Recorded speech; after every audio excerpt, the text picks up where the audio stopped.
I think of things we're afraid to bring to our friend. If you're upset with someone, if you're disappointed with someone, when you hold back from friends like that, asking for help, being honest with things going on in your life, and then being honest about your feelings about that person, this is why the friendship stays shallow. Yeah. It lacks depth. Sometimes we feel we're not as close with people because we're not doing the things that bring you close to people, which is being authentic and honest, whether it's about the other person or not, asking for help, giving help. It's the harder stuff of friendship. Welcome to the Total Health and Midlife podcast, the podcast for women over 40 who want peace with food, ease in their habits, and a body that they don't have to fight with. So have you ever found yourself wondering, why is friendship so dang complicated in midlife? You are not imagining it, and you are definitely not the only one. Welcome to the Total Health and Midlife podcast. I'm your host, Elizabeth Sherman, and we are diving headfirst into something that's not talked about enough: adult friendships. Why they fade, how they shift, and what to do when it feels like you are the only one trying to keep them alive. I am joined by the fabulous Nina Badzin, the voice behind the Dear Nina podcast, where she answers real questions about friendship.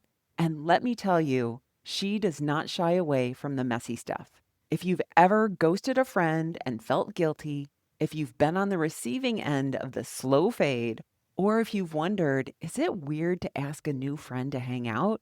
This episode is for you. So we are talking about boundaries, expectations, and the grief of friendship that no longer fits, and how all of that affects our emotional and physical health in midlife. Because yes, this does impact your stress, your sleep, and even your eating habits. So whether you are craving deeper connection, feeling lonely, or just want to feel a little less weird about your friendship struggles, hit play. You will walk away feeling seen, heard, and maybe even a little hopeful. So let's get started. All right, everyone, welcome Nina to the show. Nina, I am so excited to have you here. First of all, let's start with what you do, who you help, what we're going to talk about today. Okay, I have been writing about friendship, mostly adult friendship, for over a decade.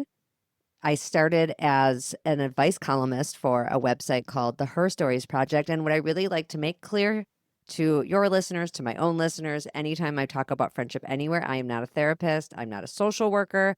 I am not a friendship coach. I'm not a life coach. I am a writer. I am a writer who ended up on a friendship beat and then just stayed with it a long time. And it wasn't an accident that I ended up on that beat. I have always loved the topic of friendship. And even when I was writing fiction, which is what I was doing before doing more nonfiction and essays, that was always about friendship as well. And I attribute that to having grown up with parents where friendship was really important. That was a huge piece of my parents' lives. I saw how important it was to have friends around you. They made a lot of time for their friends, they encouraged friendship. And I got married really young. So I also think that maybe the great romance in my life after being married, I mean, when I say really young, 23, when I say that, it makes it sound like I was 17. I mean, it's a normal age, but these days it is on the younger side. So, all right, met my husband senior year of college. We got married a little bit after that. And what would be the new relationships in my life? It would be friendship. And then final piece of that is I moved to Minneapolis around that time, which is not a town that has a lot of transient people coming in. It's a lot of people who grew up there. And it was the first time in my life that I had a pretty hard time making friends. I'm sure there were other times in my life where I had issues of being left out and things like this, like the normal adolescence and college and high school times when you have friendship issues. But I didn't have deep friendship issues then of making friends because I grew up and went to the same schools my whole life until college. And then in college, it was kind of easy. They make it easy in college to make friends. So Yeah. moving to Minneapolis was the first time I had to really push myself to be completely new. And so that taught me a lot of things too. But now writing about friendship for over a decade, it was 2014 when I started. I've read everything, talked to a million people, and people write me anonymously all the time. And so the final piece is I have a podcast called Dear Nina, conversations about friendship, and that has been going on for 4 years already. So I've talked to lots of people, heard from lots of people about every adult friendship issue you can imagine. Yeah. Well, and the way that I found you was I read Danielle Byerly Jackson's book, and then I sought out her podcast and saw that she was on yours, and that's how I got introduced to you. Oh, that's great. I love hearing that. Yeah. And so, when you talk about struggles with friendship, like I'll be transparent with everyone here that this is something that is really new for me. Like I'm one of those women who didn't really have a large friend group. I only had like one or two friends and it's been difficult as I've gotten older because once you do get out of school, it does become so much more challenging to make friends, and I've had a couple other folks on the podcast here, we've been talking about friendship, but I think it's so important for women in midlife because there's a lot of loneliness. There's a lot of, I feel like I'm on my own. Yeah. I think the biggest piece that becomes an issue once you leave school is the issue of time and proximity. So those are two huge factors in friendship. Proximity, I would say, maybe is the top one, meaning you live near the person. So when you're in school or you're growing up and you have people in your neighborhood, you ride the bus perhaps, or you walk to school, but you're in the same classrooms, you have lunch at the same time. It's all there for you. You are physically near this person. And college, or even if you are living in an apartment building, perhaps when you're younger or when you're older, if you're in an apartment building, that might actually be a wonderful way to make friends. That's why people do these retirement villages. If you think about it, it's proximity makes it easy to be with people. And being with people is so important. As we know, it's one of the most important things for your mental and physical health all through life is your social connections. There's a number of studies that show that. So it makes sense to me that as people age, it's important to not be isolated in these houses all by yourself, but to be around people. When we're young, we need to be around people because we don't have the independence to just pick up and drive to a friend's house. It's being near people is huge. And you can not have that much in common with somebody, but if it's easy to see them, you will end up being friends. Not if they're, I guess, horribly offensive to you, but if you have enough in common, you don't have to have amazing chemistry to become friends with someone as long as they live or work or somehow are close to you on a regular basis. The opposite also happens where you could have wonderful chemistry with somebody, but if they live far away from you, it's a hassle to see them. They have a really busy schedule, you have a busy schedule, and you don't live near each other. There isn't enough good chemistry in the world to make that an easy friendship. So Yeah. proximity is so important. That is, and time is related to proximity because it takes time to get around to see people. So if you're already near each other, that helps. And as we get older, we have less time for a period of time. Right. Later, it seems like people have more time again, and then that they kind of wake up and go, "Oh, I don't have enough people to do things with." Yeah. Well, and I think, going back to the proximity, I think that a lot of women struggle in midlife with, especially like around the empty nest period, struggle with friendship because I think something happens to us as we get older. We start to question, like, what are my values and what is important to me and what is the purpose of my life and who do I want in my life? And where we had those, what I call friendships of convenience, which you're talking about proximity, which is basically the parents of your kids' friends, right? That you Or see at people you soccer worked games with, or colleagues. people. Yep. Exactly. And now that your kids are growing up and going away to school, you're like, oh, which of those friendships do I want to keep? Right. Yeah. And some of them just fall away whether you have made a decision about it or not. Sometimes there's not a lot of decision making that goes into it. It's just you're not on the bleachers anymore. So, Right. and you never maybe did see each other outside of those times. And I like to remind people that doesn't mean that those friendships are or were worthless. They were important for a certain time of life, and they don't all make it out of that time, but that's okay. I hate to hear people speak negatively about that time, like, oh, we weren't close. Those were shallow friendships. We need all kinds of people in our lives, and not every friend needs to be the deepest friend. Those people you sat around with at work and talked to during lunch or sat on the bleachers with for 10 years, that was worth something. That made those 10 years better than they would have been if you were sitting by yourself. Yeah. Well, and as you were talking, I was thinking about how I used to have smoking buddies when I used to smoke years ago. And so I would go outside and smoke with people, and we connected during that time that we were smoking together. And then I remember when I quit smoking, it was really a loss because then I didn't have that connection with those people anymore.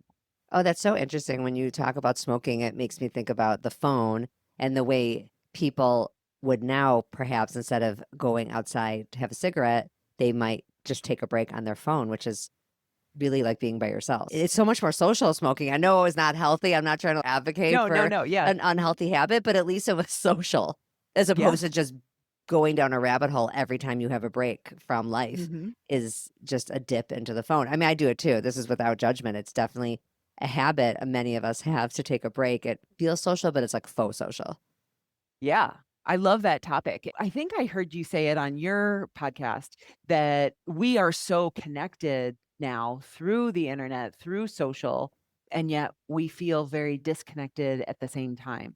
Can you talk a little bit about that? Because clearly we're not having proximity through the internet, but what is it that's different about face to face versus, yeah, I love my online friends. I had a blog 1,000 years ago. I was on Twitter towards the beginning. So I was early on Substack even, which is the newer thing. I feel I'm early on to things. So this is not to poo-poo the internet or virtual friendships, but they don't require as much of you. mm, It's easier. It's on your own time. You can respond when you feel because there's this understanding that we're on a different time zone or we live in different places, that this friendship that is happening online is different. We all seem to know that it is different in person, but as in-person stuff can fall away for people and they rely more on their online friends, I think the muscle of having to show up for people when it's not convenient for you gets a little lazy. We atrophy.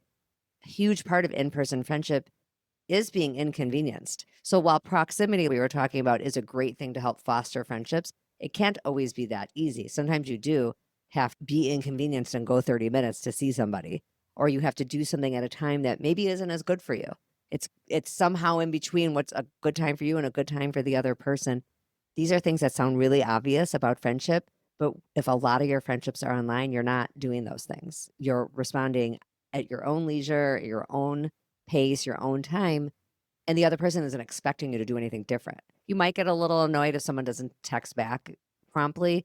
Text is a little different because I think text happens more with people in your current life. I'm thinking more social media yeah, messages and things like mhm, this. It's not like it's nothing. I again, sort of like the bleacher friendships, I think all connections are great and helpful and add to our lives. One of the biggest things we missed during COVID, what were not the online ones, that's kind of all we had, but were those extra connections. A lot of us stayed in touch with our closest best friends. Maybe we talked on the phone or we zoomed with our closest friends, but those extra friendships kind of fell away. That yeah, was part of what made life so lonely during those times, was we actually do need that outer layer of friendship, those outer couple layers. Just having a couple close friends. Actually, hold on, I wanna correct myself that you don't need a group of friends. I don't wanna mistake anybody with that. Having a couple close friends really is enough. You don't need a group, but you still need to have casual friends is what I'm saying. That yeah. outer layer is the meat of life. You need that. You need those people that remind you of all the different interests you have, that not everybody has to be the closest friend. I know we're sort of all over the place with that, but with the online friends, I think of that like that outer layer. I'm not saying to get rid of it, but just don't mistake it for the inner layer. Yeah. Let's come back to that. You brought up COVID and it made me think, have you seen a change in friendships due to COVID? I think people realize how important it is to be involved in activities and hobbies and to keep that outer layer of friendship around Yeah. and not just depend on one or two people to fill all of your friendship needs. It's good to be involved in activities and get out of your house and do stuff. Really think people are tired of online stuff. I also teach writing classes. I didn't mention that in my bio because it's kind of not pertinent to what we're doing here. But I moved them online for a while during COVID. We had no choice. And then because I had them online, I got some students from outside the Twin Cities. They had classes had all been in person before. And then it was hard to let go of them because I got attached to them. They got attached to me. They liked the Twin Cities people. Maybe I had 4 or 5 in each of my writing classes from out of town. And so I let those classes drag on online a little longer than I should have because once I said no more online, that meant saying goodbye to these people. Finally, a couple of the in town people were like, Nina, we are done on Zoom. We're done. Like, we didn't sign up for this class just to write. We signed up for this class to be with people, to be with these aren't teenagers. These are women in their 40s, 50s, 60s, 70s. They Mm-hmm. want to be with other people. They wanted to get out of the house. And I mean, I'm talking 2022. They're like, enough. Let's get back in Yeah. person. So I had to say goodbye. I think that's one example, but I think that's going on a lot where people don't want to do these virtual things as much. They want to, that's why pickleball is so popular. I think that's a huge Right? reason that really picked up after COVID. It was, Yeah. or maybe towards, I don't know exactly. It's different in different towns. Everything comes later to Uh-huh. Minnesota, so it's hard to say. But here, it really got popular. It makes sense as a thing you could do outside and get out and be really social. Yeah. Okay. Okay. It seems to me that people aren't having the same level of friendships. Like, I feel like since COVID, there's more social anxiety and that people aren't getting together as much. But I really liked what you said about having to, you didn't say the word sacrifice, but having to be inconvenienced by going out and doing something that a friend wants you to do just because that's how you want to show up for that friendship. Yeah, I did a friendship challenge. I do one a month on my podcast, and it was a seemingly simple one, Mhm. but it was the one that people had the most trouble with, and it was to ask a friend for a favor. Oh. And it could be a little favor. It doesn't have to be as large as take me to the airport, please, which can be a big favor depending on where you live in proximity to the airport or not in proximity to the airport. And Uh, time of day. yeah, right. But it could be something like that, or it's something. There's any number of examples of a favor you could ask someone to do. And a lot of people said to me, well, I don't like to ask anyone for help. And I really pushed back and I say, is it because you're afraid they're going to ask you for help? I'm not saying anyone answered me. I was just saying this out loud as a possibility. I think that I don't have a study to prove it. That's just my common sense. I think sometimes people are afraid to ask for help, a friend or asking a family member or anybody, because they don't really want to be in debt to anybody, because then someone might inconvenience you and ask you for help. And my challenge to that is, yes, that's how friendship works. Sometimes you have Yeah. to do things that are not convenient. And Yeah. that's how you build bonds. I help you, you help me, and it doesn't have to be tit for tat. I might help you 5 times and you help me once. And this is how we live in community with people. We put ourselves out for others. That's how you bond with people. Yeah. You know, it's so funny. I have a girlfriend who she actually started out as a client, and we've built just this beautiful friendship together. And we talk about once a month. And recently we got on our call and neither of it seemed awkward. And she was like, "Why is this awkward?" And it was because both of us had shit going on that we didn't want to burden the other one with, Oh, so interesting. I love this point. Yeah. right? And So you were holding finally, back. exactly. Yeah. And finally, when we both let it out, we were like, but this is what friendship is about, is, and so many of us, I think, feel like we can't burden the other person with all of the stuff that we have going on, that we feel like we're constantly unloading. And so, yeah, I just wanted to bring that up because Yeah. it just reminded me of that. Yeah. I agree. It's a similar issue. Not wanting to inconvenience somebody, not wanting to be the bummer, not wanting to like burden somebody Yes. with their issues, and not wanting to bring up conflict. That would be like the third piece of this puzzle, I think, of things we're afraid to bring to our friend. If you're upset with someone, if you're disappointed with someone, when you hold back from friends like that, asking for help, being honest with things going on in your life, and then being honest about your feelings about that person, this is why the friendship stays shallow.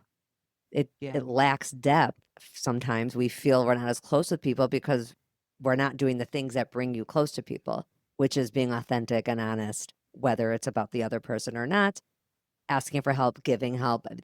It's the harder stuff of friendship. It's not all, cute pictures on social media with picnic baskets and like braids and pretty dresses. That's what I'm picturing. I don't know if that comes through your algorithm. These are the things that the algorithm shows me sometimes that make people nuts. They're like, oh, I don't have friendships like that. Well, most people don't have friendships that are picture perfect, Instagram worthy. They Yeah. have, a ride to the airport. That's a beautiful friendship. That's beautiful right Yeah. there. Well, and it's small deposits of building that friendship up. Yeah, so I have this concept within my coaching called the trust bank. And so like even within self-trust, we create small deposits for ourselves so that we can start to build the skill of self-trust. And so whether we're talking about trust with ourselves or trust with another person, it's doing the same thing. It's creating small deposits of being vulnerable or in confiding, or I know that you just had a podcast about when a friend spills the guts on something that you didn't want Yes. them to share about. Lack of discretion. Yes. Yeah. And that degrades trust then. Yes, yes, that's right. It's like a withdrawal that can happen. We all make slip ups, and that's what I love the bank metaphor too, that we make these deposits. When you have enough deposits, you can take a couple withdrawals. You can make a mistake and you can ask for forgiveness and should be fine. A reasonable person will mentally know without making an actual tally, this person's been a really good friend and everyone makes mistakes. And I'm really big on pushing people to forgive somebody who's asked for forgiveness because Lord knows we're going to need it at some time. So if you're really harsh on everybody and no one's allowed to make a mistake, you better not ever make a mistake because you're not going to get that in return. Yeah. Well, and even so, like putting deposits into this friendship, knowing that there might be a time when you can't deposit a lot into it because Yes. you have other things going on, your parents need help or your kid's in trouble or whatever, that you can't invest a lot of time and energy in that relationship, but you know that it's going to be okay just because you have that history together. Yeah. Couple the deposit where you can, not completely ignore it, but and then be open with your friend. This is a Mhm. really rough time for me. Explain what's going on and not just, oh, I'm busy. Explain what is going on, why it's weighing on you, why it's heavy and how much you love them. And I'm really into like verbal stuff like that. How much you love them and you miss them and you're thinking about them and you're so grateful that you have them in your life. And we're going to get together when this is all over. Oh, I love that. I love that. So, one of the things that I hear a lot from my clients and in my community is I'm always the one who's reaching out to other friends. They never reach out to me. And what should I do? Or, oh, I don't know, like all of the drama that goes along with that. Should I keep that friendship or not? Or I feel that I'm not as important to them. And so therefore I should ditch the friendship. Right? This That's is, the underlying yes. answer, right? This is so common. This is so common. It comes up all the time from the people who write to me. And I am a voice that really tries to push against that. And what we're talking about here, you haven't used the word, but it's the word I'm going to use is what they're talking about is an issue of reciprocity. Yes. They are measuring reciprocity in a very basic way.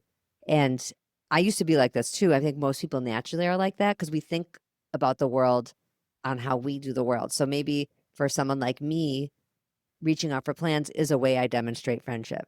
I like to have plans. I like to have on my calendar that and actually I am an introvert, believe it or not, but I'm social. It's a social connection are important to me. I have a lot of time by myself. I would really not be happy if I didn't have a lot of time by myself, but I would also be really unhappy if I didn't have plans with my friends on the calendar as couples, as just one on one. And so I reach out a lot to make plans because that matters to me to have that set and I'm good at it and I'm organized. Well, not everyone in your life performs friendship the way you do, nor are they as organized. So I do usually say to the person who comes to me with that issue, oh, I'm always the first to reach out. It's a very common issue. It's actually the number one search term that gets people on my website because I've written about it a lot. Some form of, Google will show you how people landed on your site. It could be any version of, I always text first. My friend never reaches out. All these different terms land Mhm. people on my site because they're all saying the same thing, everything you just said. And so I do push back and say, well, that's how you do friendship, you personally, whoever wrote this. But what if that person really isn't that organized? They are very overwhelmed with their life. They can barely get their work done. They can barely get their other family obligations done. They aren't going to hang out for dinner with anyone. It's like not personal to you. Like people are taking it personally. Maybe it is, maybe it isn't. But I would like to give the chance that it might not be personal to you. Also, it might not be as important to that person to go out and do stuff. That person might really be a homebody and not, they like to see you when you reach out. And if you don't, they're perfectly fine at home. Why should the burden be on them then to reach out when you're the one who actually cares more about going out? So when you go out with this person or when you reach out to that person, are they enthusiastic about it? Do they quickly write back and say, yes, I can do this date? No, I can't, but I can do this date. If somebody reaches back quickly, I really push people to see that as reciprocal. That reciprocity in friendship does not have to mean I do this thing and then you do this exact thing the way I do it. That's asking people to be us, and we're all different. Is your friend a really good listener when you spend time with them? Are they really engaged and listening to what you're saying, asking questions about your life? Why can't that count as much as if they reached out first? Maybe they reached out first, but when you go out, they're on their phone the whole time or they're not that interested. They don't ask follow up questions. Like, wouldn't you rather that you reached out, but they were a good listener and they were engaged with you and that you had a good time when you were together? I really like it's my mission in life. Elizabeth, this is my mission in life to get people to redefine reciprocity because it's really the number one issue to redefine reciprocity. I text quickly. It's like something I've had to teach myself in my life that almost nobody in my life texts as quickly as I do. I'm not saying this is a good thing. It's clearly I have like a disorder where I can't stand having messages on my phone because I'm pretty sure I'll forget about them. And what will happen if I forget about a message? I will disappoint a friend. Like I can analyze myself that that's why I do it so quickly. And not everybody else cares about being on top of their messages or they have more confidence they'll remember it later. They're not so worried that they'll forget it. I had to learn that somebody not texting back as quickly did not mean we weren't equal in our friendship. It just means they have different texting habits. We just have to Yeah. redefine things that we are telling ourselves a story about how someone else feels. Most people are balancing so many things in their lives, and their friendship with you is important, but it's just one of many important things. And that's Well, and how it goes. I think that what's more important here is, or I don't know if it's more important, but when you are keeping score like that, Yes, yes. right? The reason that you want to go out with that person is because, or connect with that person is because you have a need. And so it's kind of like cutting off your nose to spite your face. Yes. Yes. Yes. Like how do we get our needs met? And so if that person is there to fulfill your need, then well, why does it matter who texted first or who initiated the dinner date or whatever it is, right? It really exactly. If the person that you're reaching out to never says yes, never offers another date, now we're talking about a different situation. I would start reaching out to someone else. You don't have to like completely end the friendship and have a big giant breakup over it. But if you have a need to see someone this weekend, then move on to someone else. There's some I wouldn't measure, I wouldn't keep track, I wouldn't do anything like that. And it wouldn't bother me if I was always the first person to reach out, as long as the person, like I said, enthusiastically wanted to get together. But you have to know the difference between those two scenarios where the person never responds or responds yes. If they never say yes, then yeah, then it is time to move on, probably, or at least have that friendship in some other category for yourself. Something maybe this person is someone you see in a bigger group, but you're not going to do one on one stuff. Yeah. So you were talking about proximity. And one thing that I was thinking about this morning is so I live in Mexico and we have a large expat community here. And every morning I bring my dog to the beach and I play with her.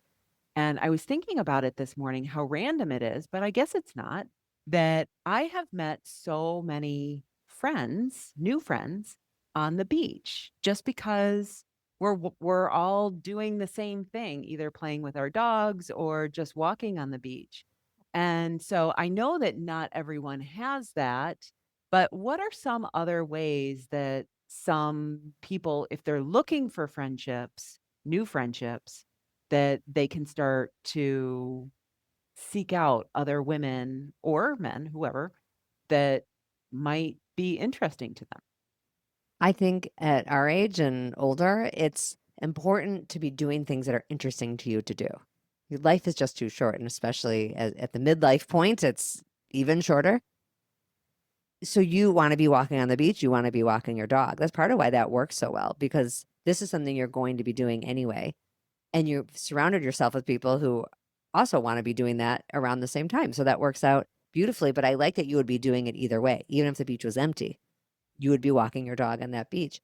Back to my writing class, a lot of women have become close friends from that class because they all enjoy writing and they're all available at that time of the day. They didn't come to the class to make friends, but they have made friends. And I usually am the youngest person in that room for some reason. And I've been doing that class for 10 years, and a lot of them stayed in it.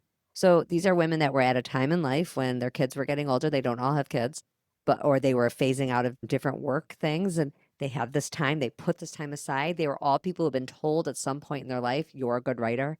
So it wasn't like a how to class. So this is people who already enjoy writing. And that put them in a situation where they already had something in common, but they'd be coming anyway. They would be coming to this class because they want to write. So I really encourage people to get involved in things you enjoy, either something you already enjoy or something you want to learn. Like pickleball would be a good example. Something active or something creative that, or it could be volunteering. So those are not active or creative, but giving back to your community. Something that puts you around other people who also are doing the same thing you're doing. You may not make a friend from this, but it is the place to start. You're not going to make a friend sitting home. That's for sure. So that's a place to start, is to show up to things regularly and really give it a try. You cannot just go once. You really have Yes. to try. You have to go more than once, and you have to talk to people. And even if you're nervous, even if it's scary, you have to do it anyway. That's how you make new friends. And people don't like to hear this. There's no magic formula. It's no different than when we were younger. It's you have to be approachable. You cannot be sitting on your phone, like Yeah. buried in your phone, making yourself look like someone who doesn't want to talk to people. So you'd be better off finding the other smoker, talking outside. Just kidding. Yeah, but just from our earlier in our conversation, being on your phone in a group situation when you're trying to make friends is the kiss of death. You might as well stay home. So don't do that. And you come in with the attitude of, I have something worthwhile to bring to this situation. People have liked me in the past. People are going to like me again now.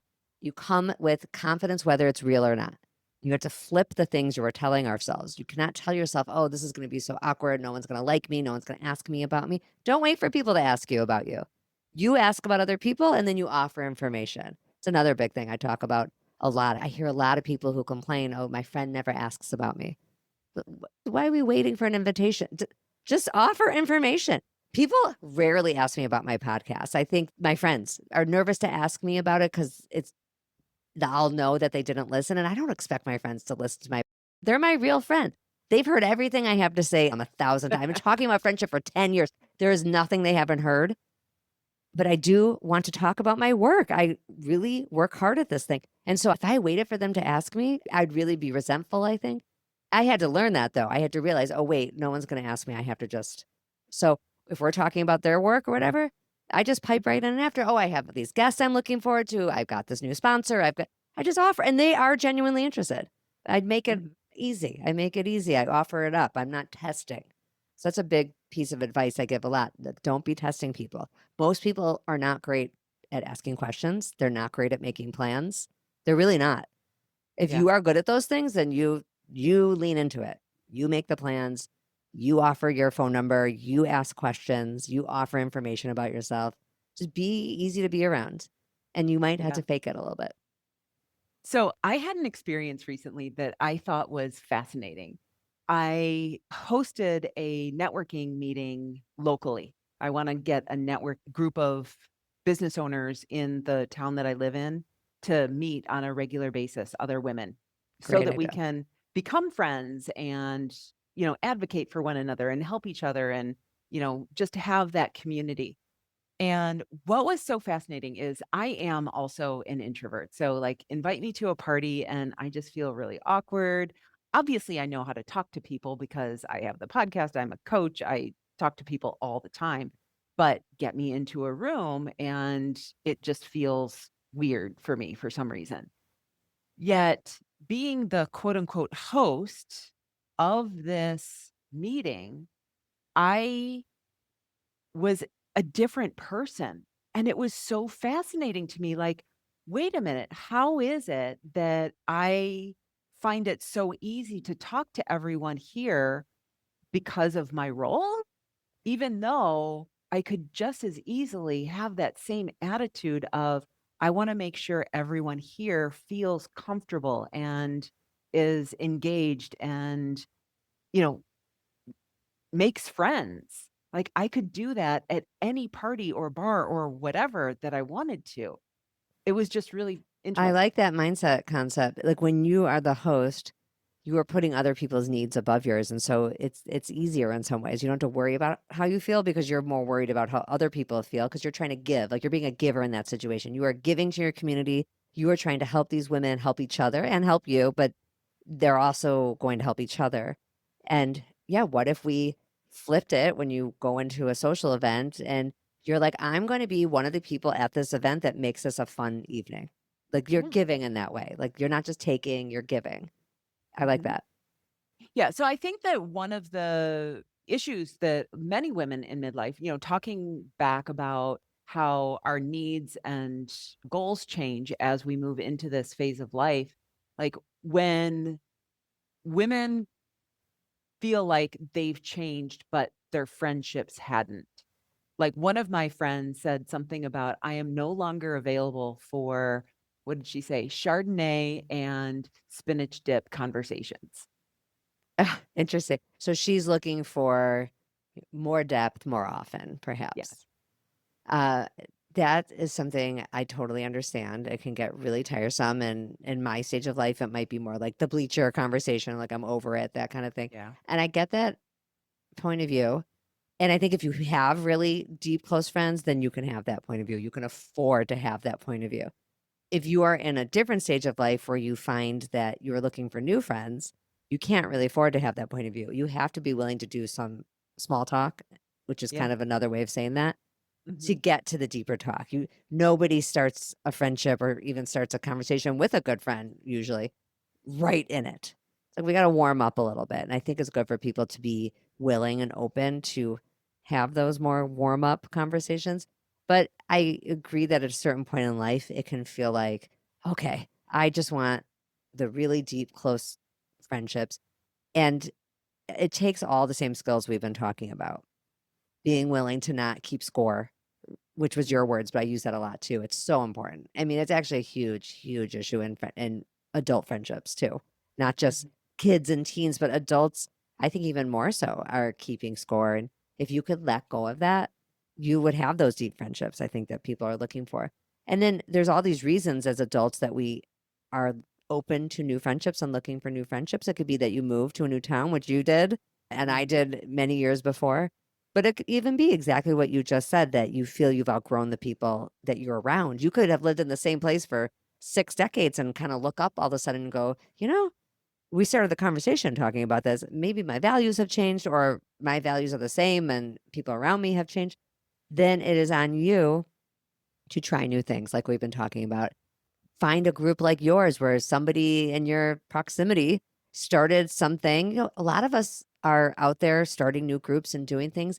Not everyone can be a starter though. We need joiners. Mhm. You need people in your town who are saying, "Yes, I would like to go to a networking group for women who own businesses." Like everybody doesn't need to start something. We need people who will join. So if you aren't the kind of person out there who wants to start something new that you're interested in, look for stuff that already exists. I say that again. Look for stuff that already exists. There's so much out there, and you might need I've the heard internet. Meetup is really good. Yeah, I haven't used it, but I know people have had good luck with that. There's Mhm. Bumble for friends. There are apps out there and companies that put people together who are strangers, and there's also just going looking for stuff in your community. I am a really big believer in hyper local participation. Yeah, Again, back to the proximity. You might as well exactly. try things that are nearby because you are more likely to be able to continue those connections easily because other people are nearby as well. Yeah. Well, and I think that, we feel so vulnerable asking someone to go for coffee, but how amazing does it feel when someone asks you to go for coffee? Right. Yes, it usually does. And if it's somebody who doesn't have that feeling, if they're acting like this would be a burden, we move on. Yeah. Okay, that person was busy. There's times in your life when you probably found it not the best time to be making a new friend. Like we have to not take things so personally. They don't even know you that well. Like they're Yeah. not saying no to the deep inner you. They don't know that person. They don't. They only know that their schedule is very busy and you're an impediment to them just hanging out at home watching Netflix. So we move on to someone who's more open, who has time, who has willingness to be having someone new in their lives. Yeah. One of my coaches talks about something called want match.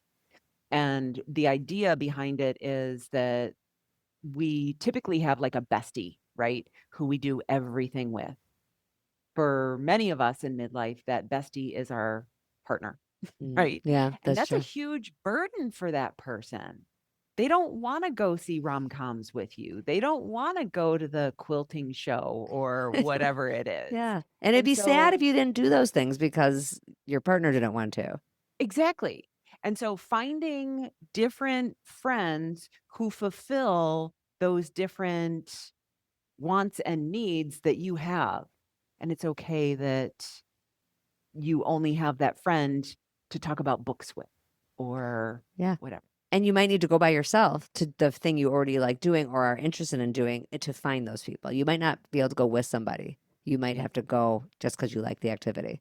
I've met so many friends, new friends that I wasn't even looking for at this point. I've now lived in Minnesota 25 years. I'm in no need of friends, but I'm always open to new friends. And I've met a lot of friends through tennis. Like that's been a wonderful of all ages because what do Yeah. we have in common? Tennis. And Yeah. it's great. Tennis Hmm. people are great people. Yeah. And I've met so many friends through gyms as well. So, That's great. uh, okay, Nina, you are just so amazing. And 4 years of podcasts, everyone go listen. Where else can they find you? What else do you have coming up? Tell everyone everything of what you got going on. So my social media is all under Dear Nina Friendship. That's on Instagram and TikTok. I'm having lots of fun on TikTok. TikTok has forced me to be extremely vulnerable, and I put a lot of those on Instagram. It's just easier to film on TikTok. So Dear Nina Friendship. And my Substack newsletter is dearnina.substack.com. But the main event is always the podcast at Dear Nina Conversations About Friendship. Terrific. Okay. Nina, thank you for being here. I really appreciate it. Thank you for sharing everything. Thank you so much for having me. I really enjoyed talking to you. Thank you so much for tuning in today. If you've ever felt confused, frustrated, or even a little embarrassed about the state of your friendships in midlife, I hope this episode gave you some clarity, some validation, and maybe even a few ideas that you can use right away. So, we talked about how friendships shift as we get older, why ghosting and grief show up more than we expect, and how building real connection, the kind that nourishes you, is just as important as your health in eating vegetables and getting good sleep. And here's the thing, if your health isn't what you want it to be, physically, emotionally, or otherwise, it makes everything harder, including maintaining the kinds of friendships and experiences that you want in your life. So if you know someone who's struggling, maybe she's even putting everyone else first for years, and now she's realizing that her health is starting to hold her back, please share this episode with her. And if you're that woman, if you are tired of starting over every Monday, if you're ready to feel better in your body so that your health doesn't get in the way of the things that you want to do in the future, reach out. You don't have to figure this out alone, and it doesn't have to be so hard. You can find out more about how coaching works and what it could look like for you by heading to elizabethsherman.com or sending me a quick message. Let's talk. Until next time, be kind to yourself, and take really good care of yourself. That's all I have for you today. Have an amazing week, and I will talk to you next time. Bye-bye. Hey, so if you've been nodding along and thinking, okay, I know what to do, Elizabeth, I'm just not doing it, I have got something for you. It's my free podcast listener's guide. It's a curated roadmap to help you get started with the most helpful episodes based on exactly what you need right now. Go to elizabethsherman.com/roadmap and take the guesswork out of where to begin with the Total Health and Midlife podcast.